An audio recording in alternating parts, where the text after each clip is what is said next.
فرمایا کہ اس کے حضور استغفار کرو، وہ آسمان سے بارشیں نازل کرے گا، تمہیں بیٹے بھی دے گا، تمہیں مال بھی دے گا، لہلہاتے باغ بھی ہوں گے، چلتی نہریں بھی ہوں گی، معیشت کا پہیہ چل جائے گا اگر تم اللہ سے ڈرنے والے بن جاؤ گے۔ تو آج ہم کہتے ہیں یہ ہو فلاں ماہر اور فلاں شخص ہو تو پھر ہماری معیشت بہتر ہو سکتی ہے۔ اللہ نے کہا استغفار کرنا سیکھ لو، میں تمہارے لیے رحمتوں کے دروازے کھول دوں گا، رحمتوں کے در کشادہ کر دوں گا، پیچیدگیاں ختم ہو جائیں گی، مشکلیں آسان ہونے لگیں گی اگر تم اللہ سے ڈرنا سیکھ جو، اس کے حضور استغفار کرنا سیکھ جو۔ اور اگر تم ایسا نہیں کرو گے تو تمہارے اوپر نیچے سے عذاب نازل ہوگا۔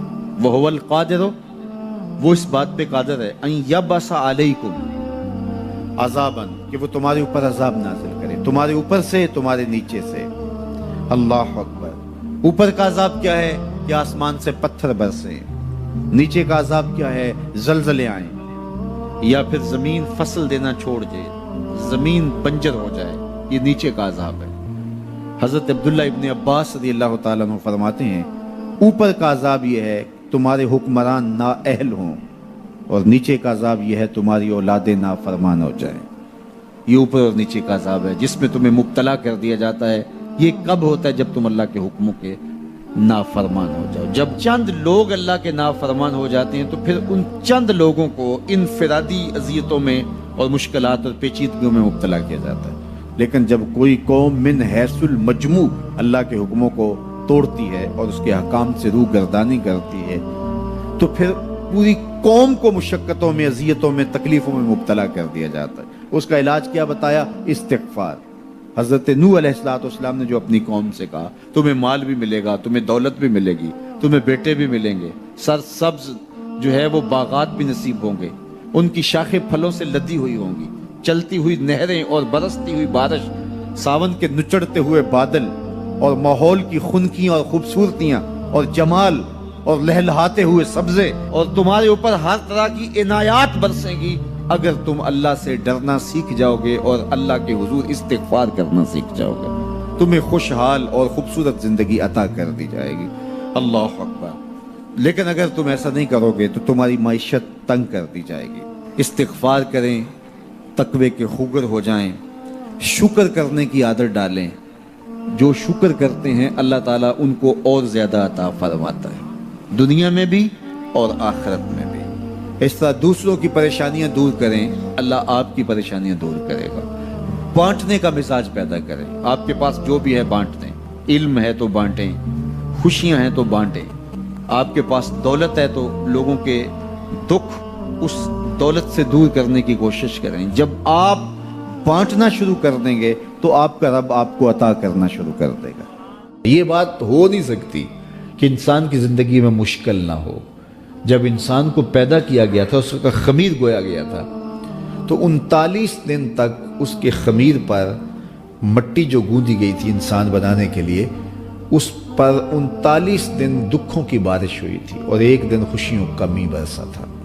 تو انسان کی زندگی میں خوشیاں اور غم اس تناسب سے ہیں۔ لَقَدْ خَلَقْنَا الْإِنسَانَ فِي كَبَدٍ، انسان کی زندگی مشقتوں کا مجموعہ ہے، حالات کی تلخیوں کے سے مقابلہ کرنا پڑتا ہے۔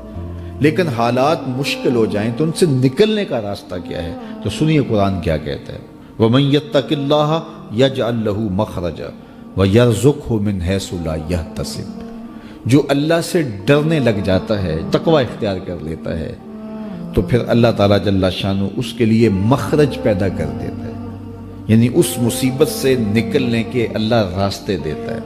یہ اس شخص کا مقصوم ہے جو اللہ سے ڈرتا ہے۔ اس پر مشکلات اس پہ بھی آتی ہیں، یہ نہیں کہ اس پہ مشکلات نہیں آتی، زندگی کی مشکلات کا وہ بھی شکار ہوتا ہے، لیکن جو ہی مشکلات آتی ہیں ان مشکلات سے نکلنے کا اللہ اسے راستہ بھی عطا کر دیتا ہے۔ اور دوسری بات، وَيَرْزُقْهُ مِنْ حَيْثُ لَا يَحْتَسِبُ، اللہ اس کو وہاں سے رزق دیتا ہے جہاں سے اسے گمان بھی نہیں ہوتا، وہاں سے رزق دے دیتا ہے۔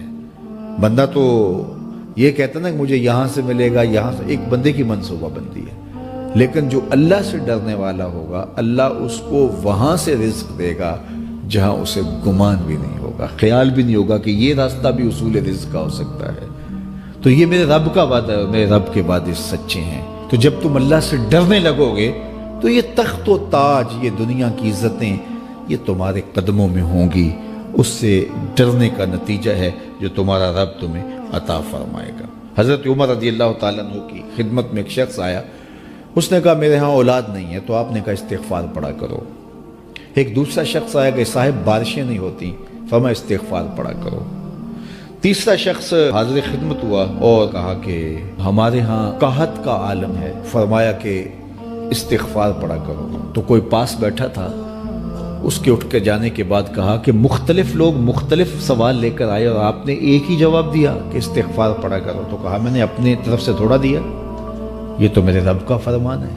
کہا وہ کیسے؟ کہا سورہ نوح پڑھو، فَقُلْتُ اسْتَغْفِرُوا رَبَّكُمْ۔ حضرت نوح علیہ السلام نے اپنی قوم سے کہا کہ اپنے رب کے حضور استغفار کیا کرو، اِنَّهُ كَانَ غَفَّارًا۔ اس کا نتیجہ کیا ہے؟ جب تم استغفار کرو گے تو وہ تمہارے گناہ بخش دے گا۔ ایک تو فائدہ اس کا یہ ہوگا، وَيُرْسِلِ السَّمَاءَ عَلَيْكُمْ مِدْرَارًا، آسمان سے موسلادھار بارشیں بھی برسیں گی، وَيُمْدِدْكُمْ بِأَمْوَالٍ وَبَنِينَ، اور اللہ تمہیں استغفار کی برکت سے مالا مال بھی کر دے گا، وَبَنِينَ، اور تمہیں بیٹے بھی عطا کرے گا، وَيَجْعَلْ لَكُمْ جَنَّاتٍ وَيَجْعَلْ لَكُمْ أَنْهَارًا، تمہیں باغ بھی عطا کرے گا اور تمہیں چلتی ہوئی نہریں بھی عطا فرمائے گا۔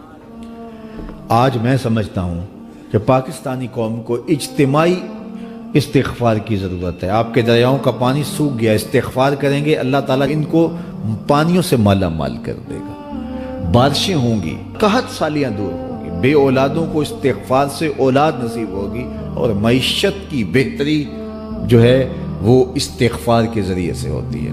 تو یہ 5 چیزیں بیان فرمائیں، تو استغفار سے خوشحال زندگی کا تصور ابھرتا ہے۔